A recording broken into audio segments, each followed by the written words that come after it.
This is Sharon Needles, and you're rocking out with RockMetal Inc.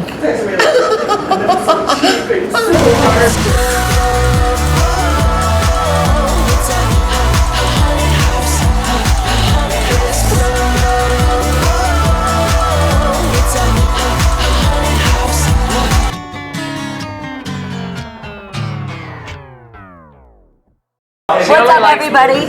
It's your girl Justina. I'm here with the fabulous, talented, and beautiful Sharon Needles. Talented's a stretch. And Heidi Gloom is in the building. Oh yeah, my girlfriend. She's gorgeous. She's one of my best girlfriends. She's gorgeous. You guys both look great. We're here at the Hookies. Hookies Awards. Yeah, sorry, I have Woody's on my mind. Yeah, Woody's. All the asses I've been seeing. Woody's a better name. Right. So we're here at the Hookies Award. That first number you did was fabulous. Thank you. It's a song called Ouija Board. It's on my new album, PG-13. PG-13. Now available on iTunes.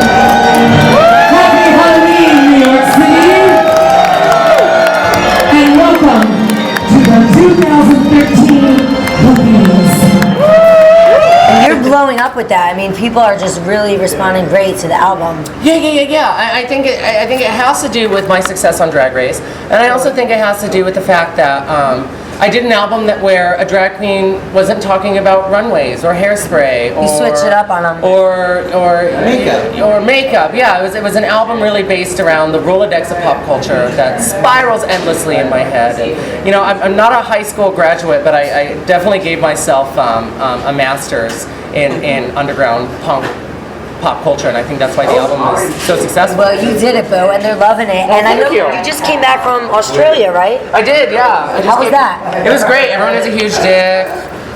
Everyone's really pretty. Everyone's really tan. So I felt really left out because I contractually have to stay pale. As Sharon. Well, yeah. I mean, I consider myself, the new Elvira, and the new. I am the new Mistress of the Dark, and so my skin color really depends on that. I thought I was white, but you're really right. I try to say skin color doesn't matter, but when you're dead, you got to stay as periwinkle as possible. As possible. Well, you're doing great, and you look beautiful in that periwinkle shade of yours. Oh, thank you. Now, speaking of Drag Race, do you have any favorites this season? Of course.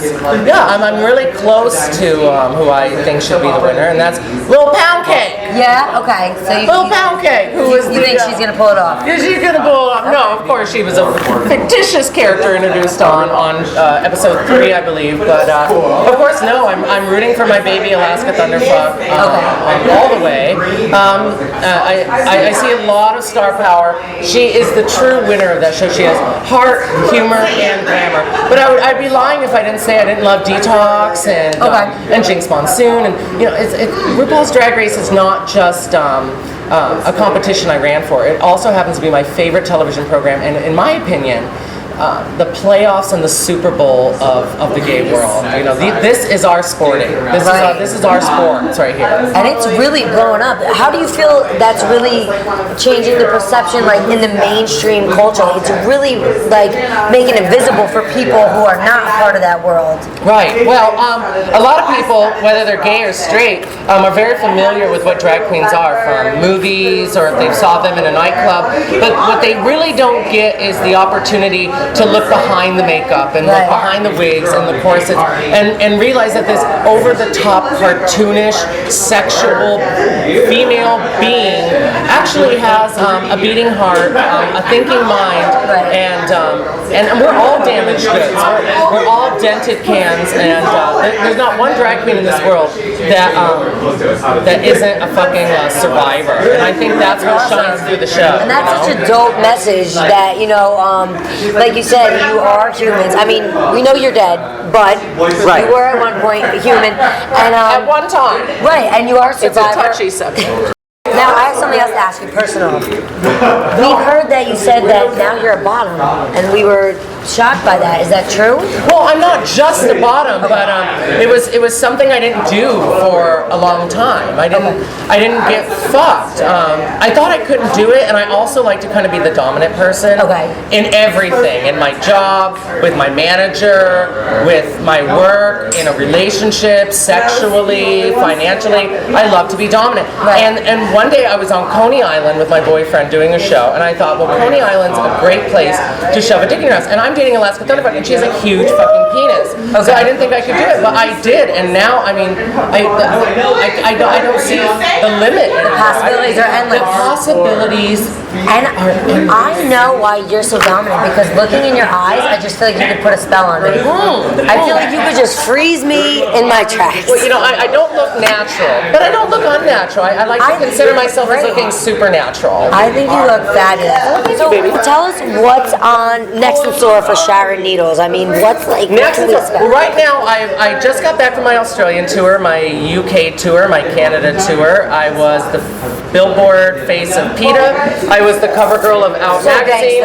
I played Frankfurter in the Rocky Horror Picture Show. I came out with my own album. So now I'm going to do something I haven't done in a really long time, and that's take a break. Chill the fuck out. I'm chilling out for about 2.5 weeks before we go back into Pride Bonanza.